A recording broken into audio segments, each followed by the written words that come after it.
আসসালামু আলাইকুম রহমতুল্লাহি বারাকাতু। প্রিয় ভাই এবং বন্ধুরা, আল্লাহ তাআলা যে বিষয়গুলোকে হালাল করেছেন সেই বিষয়গুলোকে কারো ক্ষমতা নাই হারাম করে দেওয়ার, এবং আল্লাহ তাআলা যে বিষয়গুলো হারাম ঘোষণা করেছেন সেই বিষয়গুলোকে হারাম করে দেওয়ার কারো ক্ষমতা নাই। কাজেই আমরা অনেকে অনেক যুক্তি বলি, অনেক নিদর্শন দেখাই, উদাহরণ দেখাই যে আল্লাহ তাআলা যেগুলোকে হারাম করেছেন ওই সমস্ত বিষয়গুলোর ব্যাপারে। যেমন সেগুলোর মধ্য থেকে একটি বিষয় হলো সুদ। তার উদাহরণ, যে মানুষটা সুদ খায় ওই মানুষটা যদিও দুনিয়ার হিসেবে সে সম্পদশালী, টাকাওয়ালা, ধনসম্পদের মালিক, কিন্তু আখিরাতের দিবসে তার কোনো কিছুই থাকবে না।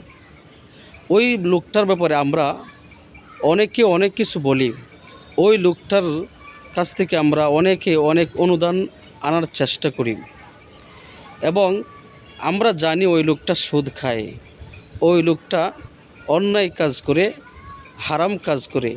যে বিষয়টা আল্লাহ তাআলা বলেছেন কোরআনে, যে তোমাদের উপর ব্যবসাকে হালাল করেছি আর সুদকে হারাম করেছি, কিন্তু আমরা সেটাকে উপেক্ষা করে আমরা ওনার কাছ থেকে অনুদান আনি। আর প্রশ্ন করলে বলা হয়ে থাকে যে ওনার হালাল বস্তু থেকে আমাদেরকে অনুদান দিয়েছে, এজন্য এই হালাল বস্তু থেকে অনুদান আনাটা আমাদের জন্য হারাম নয়, কারণ হালাল বস্তু থেকে আমাদেরকে দান করেছেন, এজন্য এটা হারাম নয়। কিন্তু আল্লাহ তাআলা কোরআনে মতলকান বলেছেন যে সুদ খায় সে হারাম কাজ করলো, সুদ খাওয়া হারাম। এখন আমি যতই যুক্তি বলি, যতই আমি উদাহরণ দেই, সেই ধরনের উদাহরণ আল্লাহ তাআলার কালামের সাথে যাবে না। কেন? যে যখন হারামের সাথে হালাল মিশ্রিত হয় তখন হালাল বস্তুটাও হারামে রূপান্তরিত হয়ে যায়। উদাহরণস্বরূপ, এক বালতি দুধের মাঝে যদি গরুর চেনা মূত্র পড়ে যায় তাহলে সেই দুধটা কিন্তু হারামে রূপান্তরিত হয়ে যায়। 2 ফোঁটা পড়ুক, 1 ফোঁটা পড়ুক, অথবা এর চেয়ে বেশি পড়ুক, সেই বিষয়টা কিন্তু হারামে রূপান্তরিত হয়ে যায়।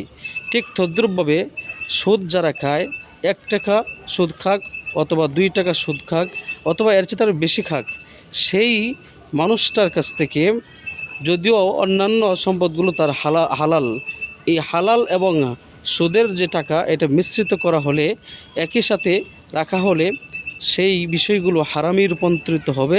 এটা যতই আমি যুক্তি দেখাই এগুলো হালাল হবে না। এজন্য প্রিয় দোস্ত এবং বুজুর্গ, আল্লাহ তাআলা যে বিষয়গুলোকে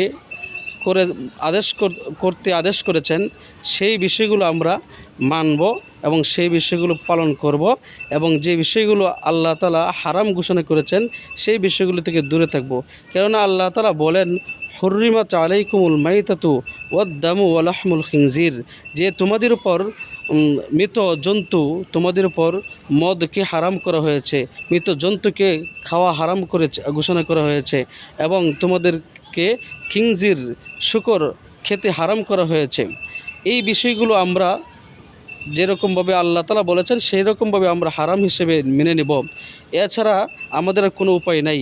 ঠিক তদ্রূপভাবে আল্লাহ তাআলা সুদকে হারাম করেছেন, ব্যবসাকে হালাল করেছেন। যে সুদকে হারাম করেছেন সেখানে অন্যান্য যুক্তি দিয়া আমি এই সুদের সাথে জড়িত যে সম্পদ আছে সেই সম্পদ যতই হালাল হোক সেই সম্পদটাও হারামে রূপান্তরিত হবে, এটা উসুলের কথা। এজন্য আমরা চেষ্টা করব সুদের এখান থেকে, সুদযুক্ত সম্পদ থেকে অনুদান না নেওয়ার জন্য। আল্লাহ তাআলা আমাদের প্রত্যেককেই সেই আমল করার তৌফিক দান করুক। আমিন।